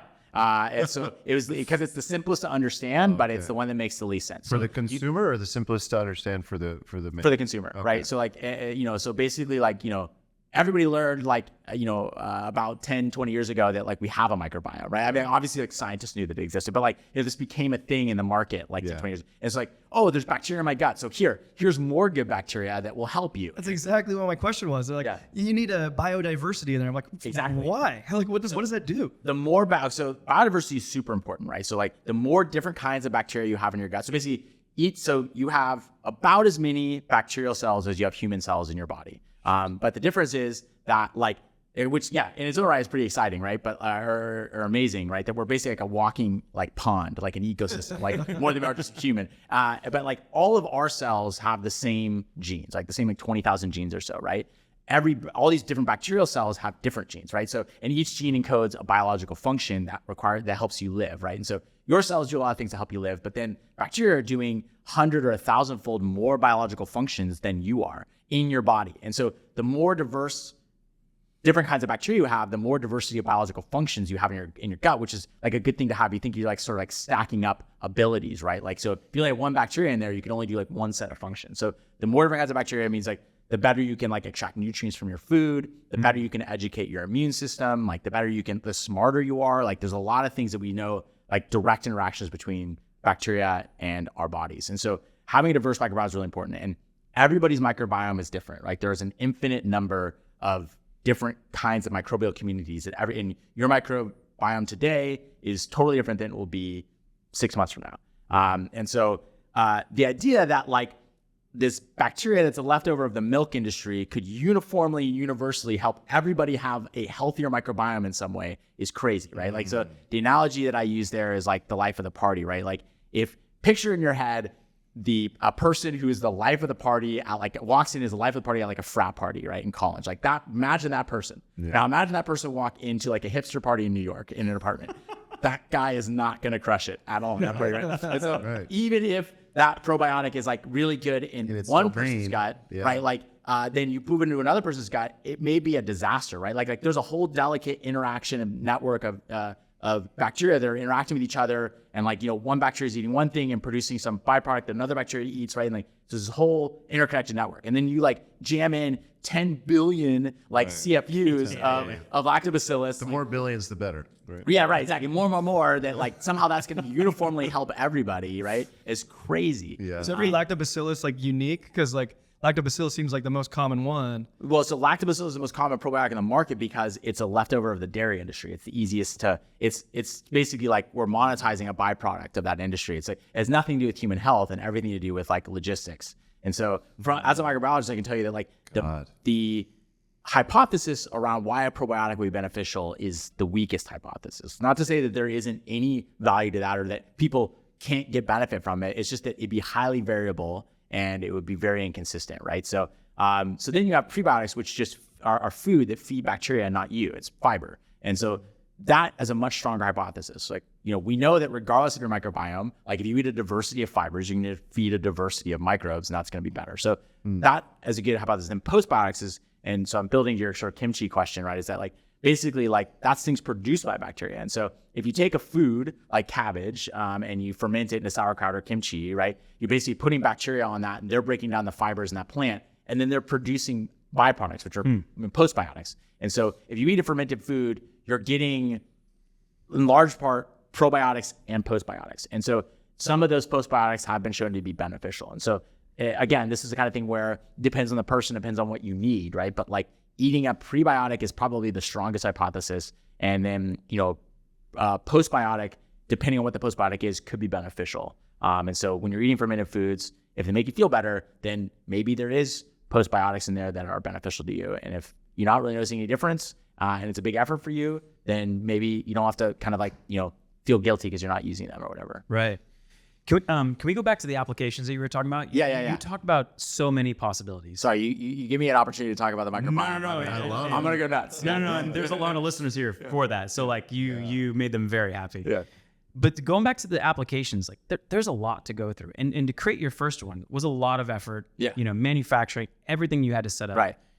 In my world, I like to split test and dry test. So before I kind of decide to invest, millions of dollars into a product development, I like to see like, well, is this one going to work or not? So do you guys think about that at all? Like, okay, there's all these variations, or are you relying on your gut as a CEO to choose the right next application? Or is there any kind of, thought process to like, well, how do we test this out to see if like market validation? Yeah, I'm sure that you market do. validation. Totally. Yeah, I mean, like, look, it would be a waste of our uniqueness to go with our gut, right? Like, I think that the opportunity that we are both inventing new ingredients and we are selling it to the end user, it would be squandering the direct relationship we have with the end user if we didn't talk to them about it. So our ideation process, the analogy I use there is like crossing the street, right? Like look left, look right, look left, or wait, which way do you look first? Left, right, left. Yeah. You look left, right, exactly. Yeah. And so you look left, you look to the customer first, then you look to the science, and you look back to the customer. And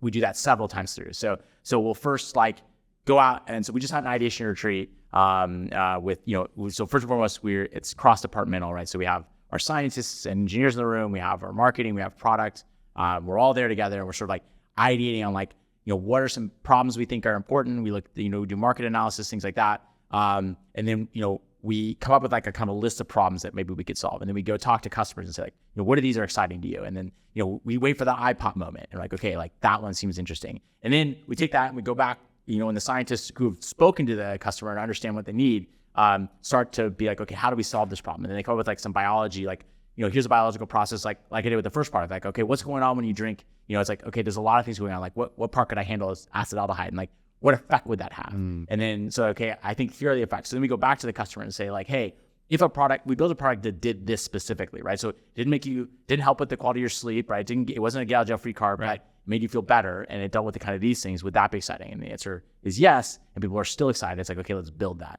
And then we build it. And the good news is that like investing in so while it was a huge lift for the first product, now we have a beaten path, right? Like we had to blaze the trail at the beginning, but now it's there. And so we have a manufacturing partner. We have a regulatory like path to market. We understand all the things we need to do. The actual R&D to build the strain on the platform I already built only takes about like 3 months, 6 months. Wow. For us to build something that works. And so we can go and invest the time to build a product, and we can actually see how functional it is, how it works. And then we go back to the customer and say like, hey, this is what we have, we know how it works. So like we did this with lactose as an example.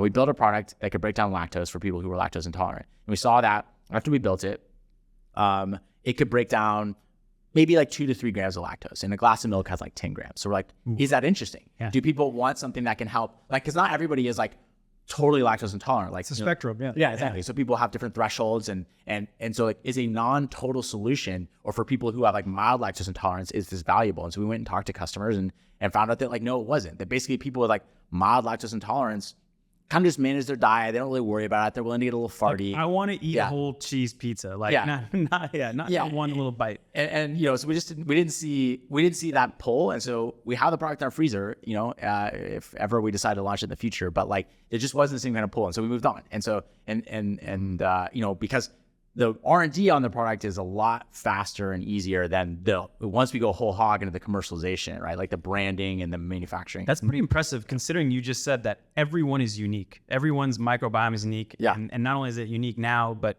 in 6 months. So you're able to create a product that like has efficacy, even though you're working in very diverse environments for each person. That was the insight that I had when we started the company, was that like everybody who's focusing on the microbiome was like trying to approach that complexity and like trying to like layer in on that. And so what we did was we step around that, right? We say like, look, your microbiome is your microbiome. We're not even gonna mess with that. We picked a bacteria that doesn't join the microbiome. It passes right through, and we just overlay a single extra function on whatever else is happening. So it's totally agnostic to the complexity of the microbiome. And like that's how we approached this in a way that gives way more consistency than sort of trying to like manipulate what's already happening in the gut. So I have this employee. He's insanely productive. Is it like, you? No, he's not. He's not. Trust me. He's way better than I am at his job. He's incredibly productive, but he's got IBS. So he's like, I don't know, in the bathroom like 6 or 7 times a day. And I'm like, dude, seriously, like you gotta address this. I feel bad for you, but like you're also I'm paying you for like, you know, a full-time job, and I feel like you're mailing it in. Is that a potential application? Or? It can be. I mean, so we have to be, you know, so after I did my PhD, I went and I worked at a contract research organization designing clinical trials for drug companies. So like you know, that's what you do, right? Out of academia, the idea is like you either work in academia and you discover things, or you go build drugs for drug companies, right? Like that's, you know, whatever. And so I was really interested in learning how like drugs get to market. Like that was originally what I was thinking of. And one of the things I learned was that like it's not a very friendly industry to inventors, right? Like you invent something, your goal is to scrape together enough data that like the Pfizers and the AstraZenecas of the world will acquire that from you. And then you walk away with your paycheck and they decide what they're going to do with it. Maybe they'll commercialize it, maybe they won't, maybe they'll, you know, whatever. And so keep it in the freezer, maybe. Yeah, right. Forever. And if you're comfortable, and there's a lot of people who are totally comfortable with that, and they want it, their goal is just kind of feed into the top of the funnel. But like, I really wanted to get that product into people's hands. And so like the only 2 ways to do that are build my own drug company or to make products for healthy people. And so we were able to go to market. The reason we were able to be the first ones to market is because we made products that weren't drugs, right? We made products for healthy consumers. And so IBS is a good example of something where like that's, you know, a disease that is, I think, would be a drug. Yeah, so it would be a drug. And I think that would be, I think it's a problem we can absolutely solve. I don't think that like, that's like Zbiotics is like kind of like core bread and butter. Totally. Okay. Yeah. Can we talk about a little marketing a little bit? Because I'm more curious about the marketing. So, you know, we've noticed as we have to read an ad script, you know, once every episode, there's certain words we can't say. Right. And so it's kind of tough for you to imagine, like you can't use the word hangover. You can't say like, you know, have less headaches and less anxiety. Exactly. So can you kind of describe your marketing function? Is it paid ads? Is it, you know, referring friends? And has this challenge of not being able to kind of like acutely describe what you're actually solving for people in any of your marketing at all? I mean, honestly, I think that a few things here. First and foremost, we learned that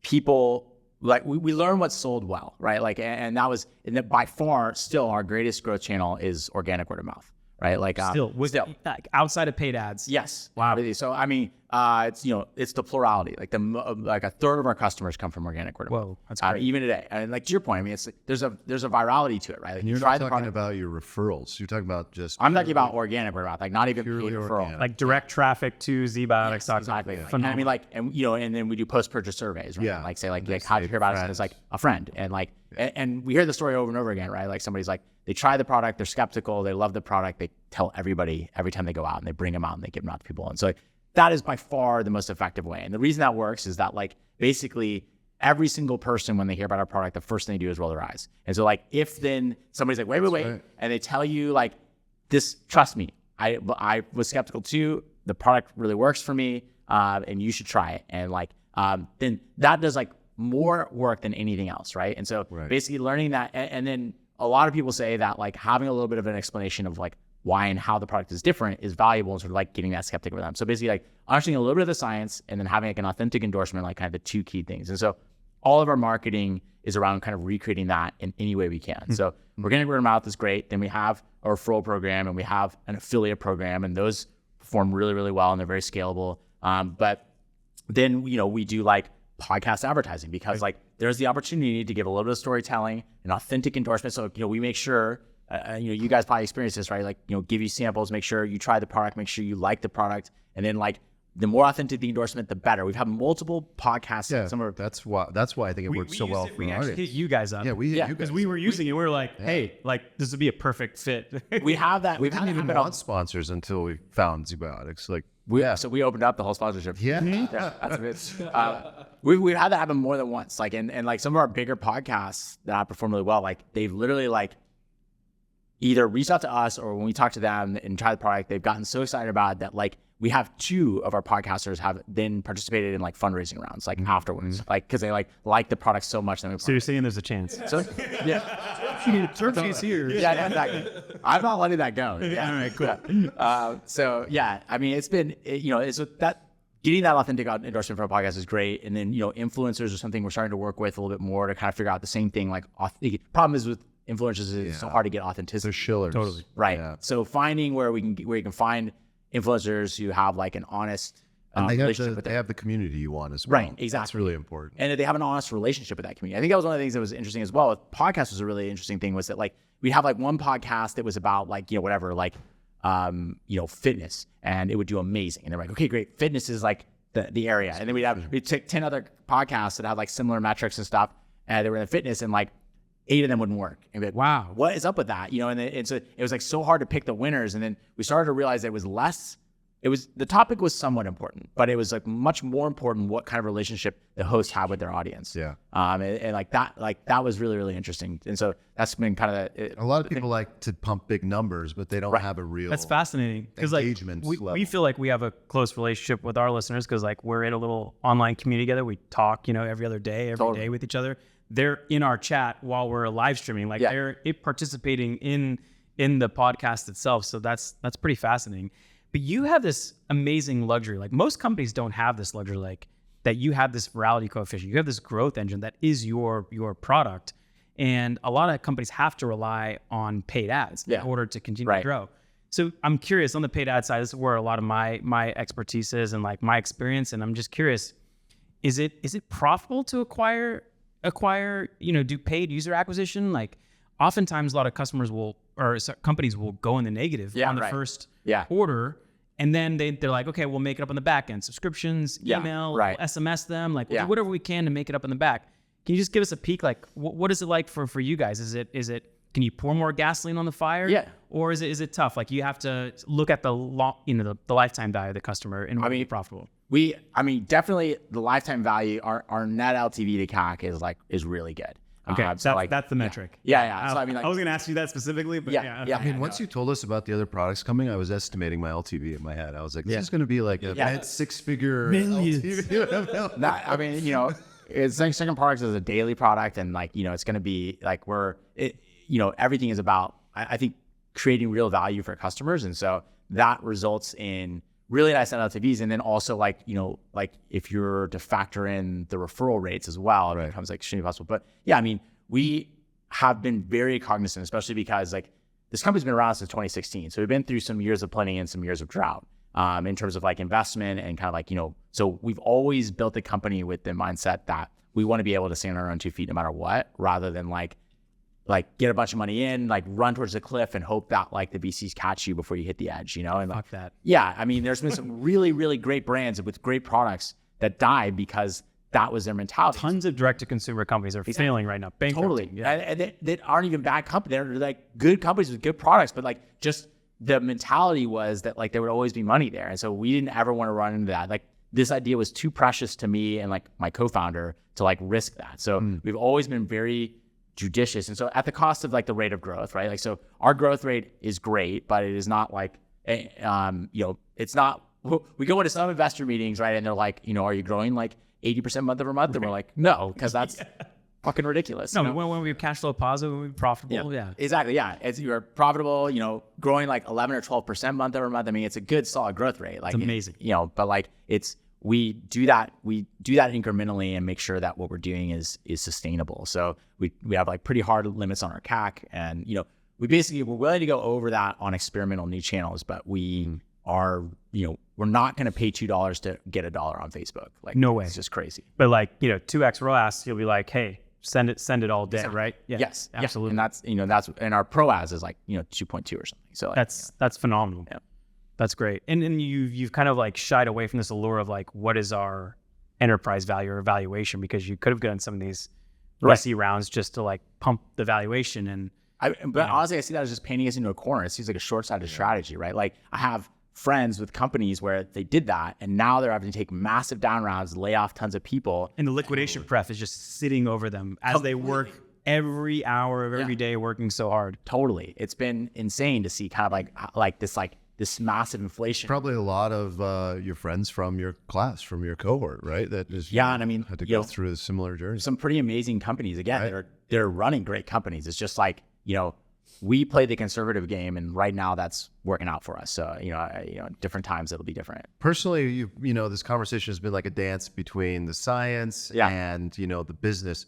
How do you manage that? You're clearly like insanely passionate as a scientist, and then now you're playing CEO. Yeah. And that I imagine is challenging. And it sounded like you have a team also, science team and R&D and all of that. So how much are you able to drive on that side, and how much do you prefer to be on that side versus like moving more into the business? Yeah, it's interesting. I mean, like, I think that I had to recognize that as much as like it's my comfort zone being in the science, like that isn't what the company needs, right? Like that we have talented scientists who can do that. And like, I need to be more focused on how we had the vision to launch a genetically engineered probiotics company when no other company wanted to do that. And we were willing to build that, and we were willing to build it in the consumer space. And the idea was that like, if we build products people want, and we say that we're proudly GMO, and we say that the reason the product works is because it's genetically engineered, people will want that product.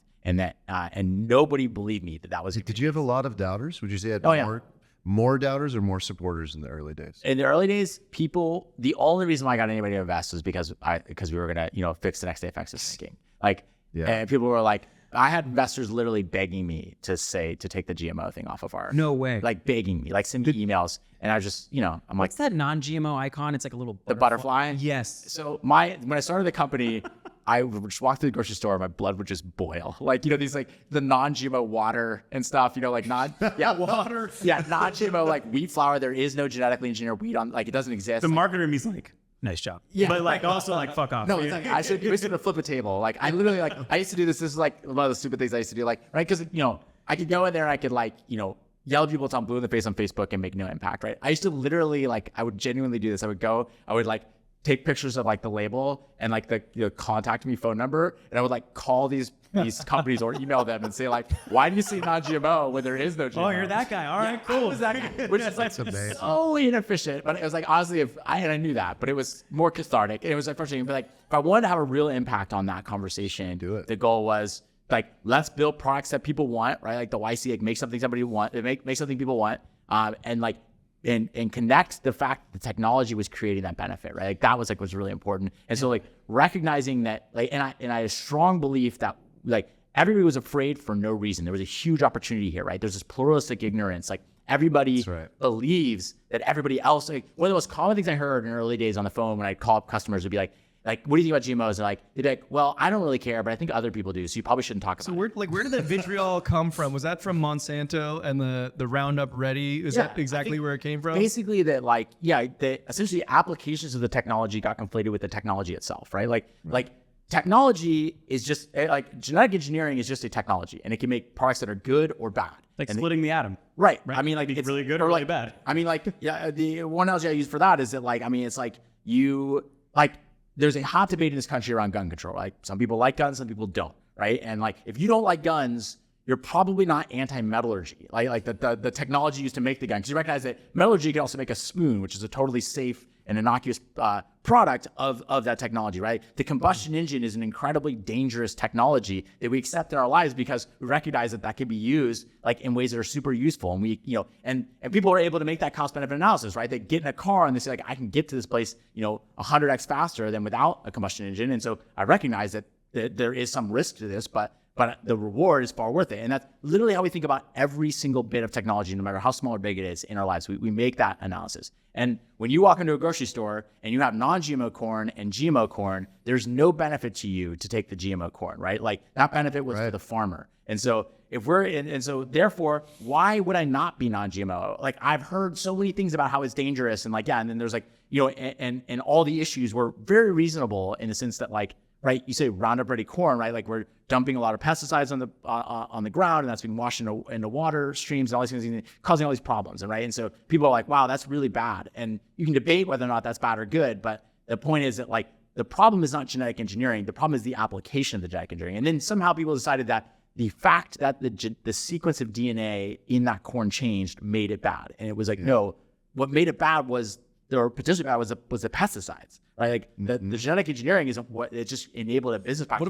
What about the corn itself, right? Like you're talking about, you know, practices that might be viewed as bad, but what about the corn itself? One's GMO, one's not. Are they both equally healthy? One just had maybe more pesticides on its surface. Right. Well, that's exactly it. Right. That's what I'm saying is that like the genetic engineering just altered one of the proteins so that it was no longer susceptible to glyphosate.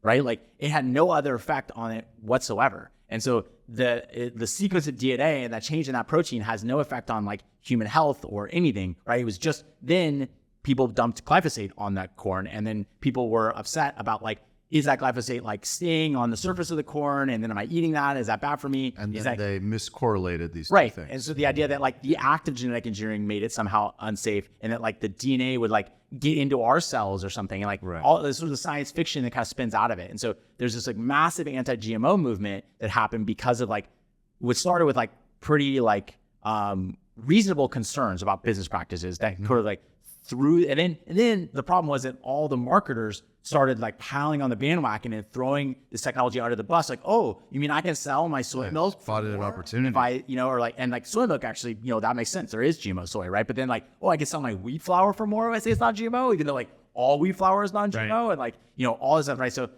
so the problem with that is that like, they're basically, it's very short-sighted. They're like, genetic engineering is a tool that humanity needs. It's one of our most important things that we can use to combat climate change, emerging infectious diseases, feeding a growing population of humanity. Like existential crises that face us are like genetic engineering is essential. It is another tool in our tool belt to deal with these problems, right? And if we're gonna say we're not gonna use it, we're fighting with one arm tied behind our back as humanity grows. Like going back to organic farming is like going back to 17th century agrarian technology, right? To fight 21st century problems. So, you know, I really felt like we needed to stand up when nobody else would and say like, hey, like genetic engineering can be used to make products that you actually like. And like that makes progress on people's, you know, perceptions around the technology in one little small way. And like, I think that's really, really important. And it's like, that's part of why I started this. And so to your question, like, do I sit there and, you know, wish I was at the bench, you know, like, yes, but if I did, then we wouldn't be able to kind of like, you know, stay on course for like these types of like mission-oriented kind of like purposes. I think you'll have cycles, you know, as well, where you might have to go back to the lab at times in the future of the company or in your own life where you'll come back with something different that makes a different kind of impact. But right now, you have enough ahead of you that it sounds like you need to do with what you've got. I love the way that you want to make an impact is by actually doing it with the product. And like, you could go and you could fight the fight and try to educate them. The best way to educate them is to counter what they've done. Totally. And fix the narrative around that space. And I think that like that's what's exciting. That's what's exciting about the company. It's like the fact that we can use this technology not just to create products that help people live better, healthier, fuller lives, but then we can also like advocate for a technology that's really important for our future. And you know, that's not to say that all GMOs are good, right? Like the point is that we need to be more rational about how we think about this technology, right? Like it's not good or bad, or is it or isn't it? It's like, how is this being used? Do I think that's appropriate and or not, right? And I think that's how we need to be. Yeah. I mean, we talk a lot about this podcast of how the extremes are the most loud, you know, in anything, whether it's political or it could be diet or what science, especially. And those are the ones that like take up the oxygen in the room. But we also talk a lot about investing, and like one thing we don't like is asymmetric risk, where I get a little benefit, but I could lose everything. Right. So what you're telling me is that there are GMO products where you get the benefit, but there's not this asymmetric risk where like, I don't know, like, I guess maybe it's the fear of unknown that people have with GMOs that like, I don't know, you're going to adapt something about this DNA that sounds Like you're playing God almost. Like, so can you just educate us a little? Like what is the worst possible thing that could happen? And when we're talking about these benevolent things, like are we at risk for anything? Totally. I mean, I think that it's all about application, right? Like the act of the genetic engineering is not what creates the risk. It's what you engineer it to do. So like with our first product as an example, like we take a probiotic bacteria you eat every day already, and then we programmed it so that it expresses one extra enzyme. This enzyme is expressed by 70% of all life on the planet, including many of the bacteria that are already in your gut. Your liver already makes this enzyme, right? So we know that this enzyme is safe. It is present in the ecosystem of your gut. It's present in the soil. And so we're combining those two things together. So we're not introducing anything new. We're just making sure that you're getting enough of this enzyme at the right place and the right time because of the modern behavior of drinking alcohol, which is not something that our body naturally adapted to do.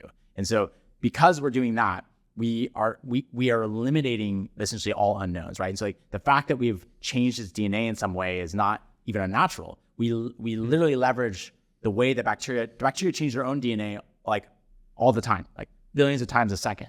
That's happening in a pond, right? And so like bacteria are constantly editing their own DNA. They have their own processes in place for doing that. We literally just direct the process that bacteria already uses to change its own DNA so that it will specifically take up this enzyme at a time that we know it will. Like the bacteria would have already taken up this enzyme or the gene that encodes this enzyme, many, many times throughout evolutionary history. It's just that like we don't have that strain sitting in our lab. So we made sure that we had that one. So you're arguably using a natural pathway. We are definitively using. I mean, like all genetic engineering is just leveraging. Biology has spent 3 billion years figuring this out, right? Like humans did not like make this up. Like we're really just directing a process that already is happening. It's the same as like plant crossbreeding. It's something that we're just directing a natural process. And I can't remember I can't reference it because I don't remember the scientist, but I remember somebody mentioning this is not new. This is something that's been occurring for a long time. Yeah. We just started to apply a label to it that had the negative connotation, but like this apple that you think you've been having that's genetically modified, we've been genetically modifying apples for a long time. Is that correct? Yeah. I mean, it depends on, it gets a little semantic, right? What you call genetic engineering. I think like people who make that argument are saying like, look, selective crossbreeding is a form of moving genes from one organism to another, right? And so like that's genetic engineering. And in a way, you could argue that it is. I think that people get upset because well, that's a natural process. Okay. And then now we're able to sort of like take, genes from like, say like a fungus and put it into a bacteria, which is probably like happens less frequently or something. And so then they call that like sort of unnatural genetic engineering, but it isn't in the sense that like the mechanism by which any cell puts DNA into its backbone, into its chromosome is using natural processes that already existed. Like scientists are just directing nature in a way that we can like predict and control. But like there's not. I think people imagine like sort of like a scalpel and like sewing it together. It's like that's not how I imagine CRISPR. Just like a little scalpel. Yeah. Right. By doing that to bacteria, that doesn't enter your own. Yeah, I mean chromosomes or something. Even if it did, it would anyway. Is right. Is the thing, that point, right? That like DNA is constantly floating around in the environment. Right? It's exactly like us engineering a bacteria so that it has this enzyme. It doesn't now make that bacteria able to like to edit your DNA or something like that, right? Like that DNA is just it's just a string of like letters, right? And like and we're exposed to strings of DNA letters all the time, right? And there's all these natural processes that already exist, and so it's really just about like directing nature in a way that is predictable for us. And I think that people get really afraid of that because it sounds so scary or unnatural. But I think that puts us sort of like in this category of like, I think it gives like scientists a little too much credit, honestly, more than anything. It's like we're really just like we're just understand these things better, but to your point, we've been doing them a lot for a long time. just a lot less efficiently than we do now. So if I'm the type of person who's in the grocery store and I see the GMO, non-GMO, and I just by habit I take the non-GMO version. Can you just explain to me like what are all the possibilities that I'm maybe mentally limiting humanity to that we could solve, like beyond Zbiotics, like? What are all the things that GMO applications, broadly speaking, can solve for humanity that you kind of want to spread out there to make sure people understand, like we shouldn't be as closed-minded about this? Totally. I mean, I think that one of the biggest things that like depresses me when I talk to like one of these bigger companies and they have conversations with us all the time about like what we're doing, and they're basically saying like, we could do this, we choose not to because we think customers won't accept it. And they're basically like saying that they're not. So a good example of this is like, so this company, Artemis, right? They basically, Amyris. I'm sorry. It's company Amyris. Okay, cool. It's company Amyris. They made a drug. So there's an antimalarial drug called artemisinin. And so this was very effective against malaria. It was basically the way we got this was a plant extract. And so there was this long and expensive process. You had to grow these plants in a field, harvest them, do this long extraction process to get a small amount of the drug, which means that like it was not very accessible. It was expensive. And so obviously like in countries where malaria is endemic, like this is like really not feasible. And so they use genetic engineering to have a microbe make that drug in a bioreactor. So now rather than like mowing down forests to plant fields of this plant to make this drug to give it to people, we could like in a room this size with like a bioreactor size of a refrigerator, we can now make enough drug for like, hundreds of thousands of people, right? So like that's genetic engineering like at its best, right? Like, in the first instance of genetic engineering was actually Genentech, right? Like, we used to slaughter literally tens of millions of pigs and cows to isolate pig and cow insulin from like pancreases and livers of these animals. We'd literally drive giant refrigerator trucks into these warehouses and load them up with livers and pancreases and just like slaughter all these animals, right? And we'd purify out all the insulin and then we give it to people, right? And holy shit. Obviously not a sustainable practice. And then Genentech engineered the first bacteria to express human insulin, so not pig or cow insulin, and then basically made the accessibility of insulin like way more, way able to keep up with kind of like the growing need for type 1 diabetes when people need human insulin, right? And so in one fell swoop, tens of millions of animals are changed for like, a few bioreactors in a warehouse, right? And so incredible applications. And so today people are doing this with like all kinds of stuff, right? So right now, like palm oil is in like some crazy, like 50% of the things in the grocery store, something like that. And we're literally mowing down rainforests to plant palm trees to get palm oil. A quarter of Indonesia or something crazy, yeah. And that's the rainforest that we can never get back. And we destroy them to get palm oil. And so then there are companies out there that are engineering microbes to make palm oil, right? So genetic engineering to say like it's a much more sustainable way for us to get like the things we need. And there's so many examples of this. There's companies building all kinds of stuff, and like it really makes my blood boil, right? Like the idea that like in Europe, for instance, the whole continent is anti-GMO, right? And so you can't. They've banned the use of GMOs in Europe. Europe can now Yeah, you cannot get GMOs in Europe. So that's why you can't sell your product. So that's I should say that you can't get them, but it is extremely stringent regulations on GMOs, and you can't grow them there. And they're sitting up there on their high horses as like with a sustainable, like non-GMO, right?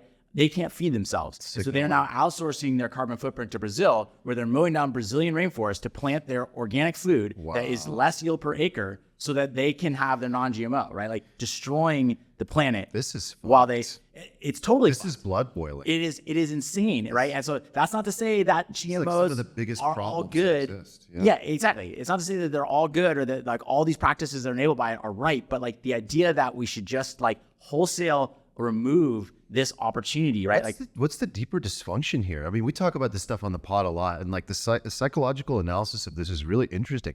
Is it just people are just like lack of intelligence and inability to have a nuanced conversation? It's not intelligence. Understand? What do you think it is? It's dude, like how many? I know so much about this, right? But there are so many other things I make uninformed opinions on, right? It's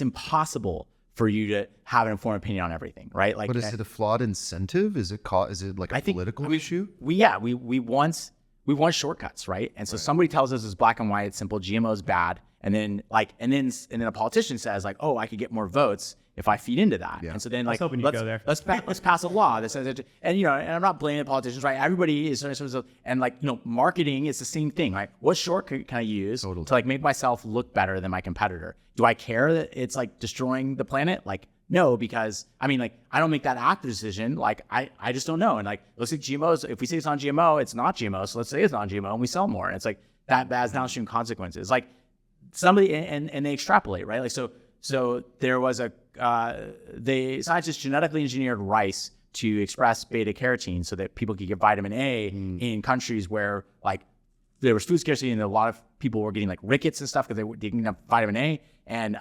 And so they planted these fields, and anti-GMO activists went and burned the fields of rice in like Cambodia and shit, like in places where like people can't feed themselves, and like you're burning it down because it's a GMO. It's like, this is not a practice that is detrimental. It's absolutely advantageous, right? So it was golden rice, and it was like this is the most insane things and the reason people get so worked up is because there's this like, there's this echo chamber that happens, right? And then like, and that viewpoint constantly gets reinforced with all that the non-GMO butterfly everywhere, and then all these people put up their websites and they passionately believe in it, and they spout the misinformation that they heard, and it's like, and it becomes fact. And becomes religion sometimes too. I mean, and that's part of it, right? Is it's beyond. You're not arguing with somebody in a rational state of mind. It is a part of their identity. Like, I am a person who is non-GMO. It's like my belief system, right? Totally.